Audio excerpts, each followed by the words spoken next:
Salut Moussaillon, alors comme ça, t'as pas suivi l'actu cette semaine? Bon bah heureusement pour toi, il y a Radio Mayday.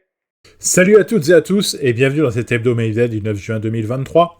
Vous y trouverez un condensé de l'actualité nautique de la semaine et c'est gratuit. Profitez-en, partagez-le, likez-le et n'oubliez pas de vous abonner. Lundi. C'est par un tweet des plus laconiques que le skipper français Kevin Escoffier a annoncé qu'il ne serait plus à bord du bateau Holcim PRB sur The Ocean Race au cours du week-end. Depuis, les rumeurs, comme parfois les plus calomnieuses, vont bon train, et je m'interdis de les reporter. Les équipes de communication de la course et les responsables d'Holcim PRB se chargeront, en plus du premier concerné, de parler lorsqu'ils auront décidé de le faire. Quoi qu'il en soit, c'est Benjamin Schwartz qui rejoint le groupe, après que Kevin Escoffier ait pris la décision de se retirer de l'équipe jusqu'à la fin de The Ocean Race. Le reste de l'équipage reste composé de Johan Richomme, Abby Heller, Martin Lepape, avec Georgia Schoffeld en tant qu'onboard reporter. Cette édition de The Ocean Race restera dans les mémoires, tant les événements et les surprises se seront succédés au cours des étapes. Une belle course pour un beau sport, espérons-le. Mardi. CMA-CGM a finalisé le rachat au groupe STEF de la Méridionale, armement qui va être intégré à une nouvelle division avec la participation du groupe dans Brittany Ferries et le transport maritime d'automobiles. La Méridionale, qui possède 4 navires Ropax emportant fret et passagers, assure des rotations dans le cadre d'une délégation de service public entre Marseille et la Corse, Ajaccio et Porto Vecchio, avec 10% de part de marché, ainsi qu'entre Marseille et le port marocain de Tanger. Déficitaire depuis 2019, la Méridionale emploie 600 personnes, dont 500 navigants. 2 nouveaux navires et une nouvelle branche. Nous lançons à présent un appel d'offres pour la construction de 2 navires Ropax pour la desserte de la Corse, a indiqué son nouveau patron, Jean-Emmanuel Sauvé. Ces navires seront selon lui très vertueux d'un point de vue environnemental, avec un système propulsif tout à fait intéressant, et du zéro émission durant les escales. L'internationalisation de la Méridionale n'a pas été réussie à ce stade. À nous d'imaginer un nouveau projet pour repenser les destinations vers le Maroc, a-t-il noté.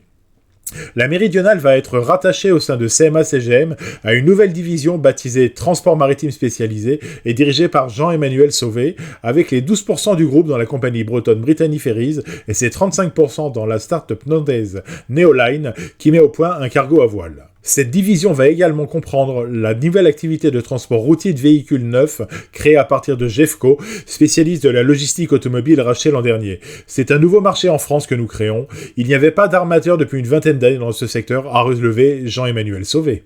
Mercredi. Le paquebot MSC Euribia livré à Saint-Nazaire. Les chantiers de l'Atlantique ont procédé à la cérémonie de livraison du paquebot MSC Euribia, présenté par son armateur comme un modèle de durabilité.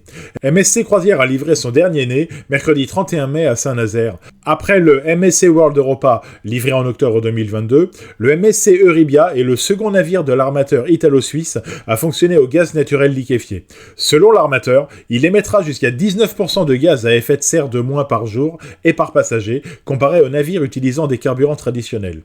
Il y a une problématique environnementale avec les navires de croisière et on est en train de la résoudre, a estimé Patrick Pourbet, directeur général France de MSC Croisière, qui a réduit la vitesse de sa flotte à 14 nœuds et raccourci ses itinéraires. Conçu pour réduire son impact environnemental, ce paquebot de 331 mètres de long peut transporter 6334 passagers.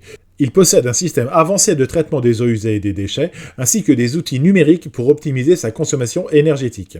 Il peut également se brancher à quai dans les ports dotés de connexions électriques. Pour se rendre à Copenhague, où il sera officiellement inauguré le 8 juin, le paquebot sera exceptionnellement propulsé par du bio-GNL, réalisant ainsi, selon MSC, la première croisière mondiale à zéro émission nette de gaz à effet de serre. L'ONG Transport et Environnement, basée à Bruxelles, experte en matière de solutions pour le climat, conteste les affirmations du secteur de la croisière. Le GNL est composé en majorité de méthane qui a un effet sur le réchauffement climatique. À court terme, il est 80 fois plus puissant que le CO2, estime Fanny Pointet, responsable maritime au bureau français de l'ONG. Sur l'ensemble de son cycle de vie, l'empreinte carbone d'un paquebot au GNL est pire que celui qui tourne au diesel, ajoute-t-elle, préférant au GNL des carburants propres comme l'hydrogène ou des carburants de synthèse basés sur l'hydrogène. Les chantiers de l'Atlantique ont également procédé à la cérémonie des pièces du futur MSC World America, livrable en 2025 également au GNL. Ce sera le 19e navire construit par les chantiers nazériens pour MSC depuis 2003.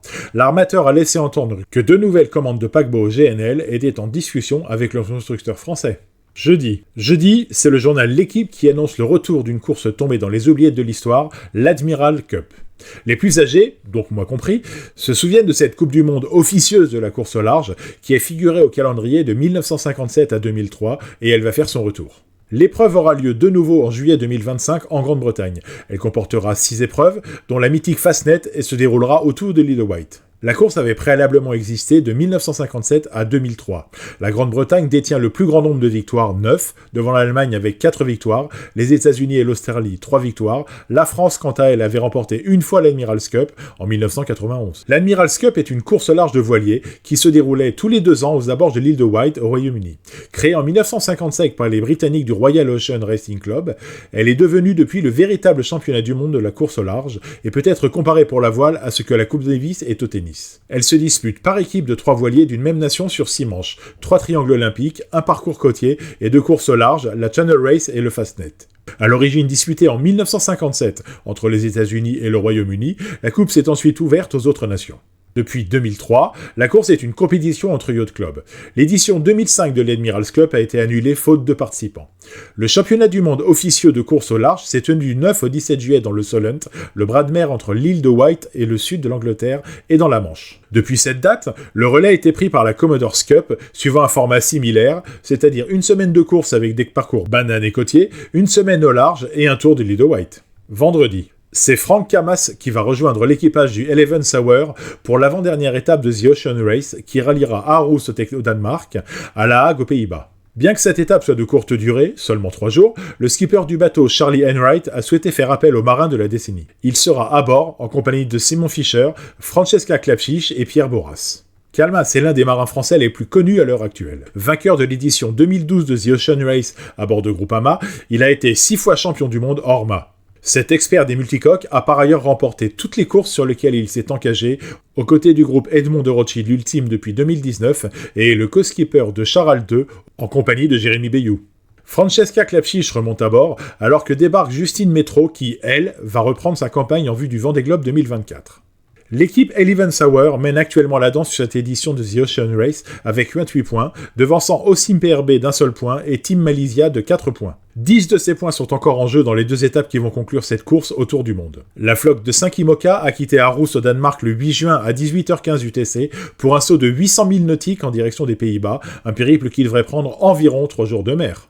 Voilà la fin de cet hebdomadaire Mayday. Je souhaite que vous y aurez appris des choses sur la mer et le nautisme. N'hésitez pas à republier, liker, commenter et vous abonner à Radio Mayday sans perdre de temps. En attendant, si vous êtes sur l'eau, je vous souhaite du beau temps et bon vent!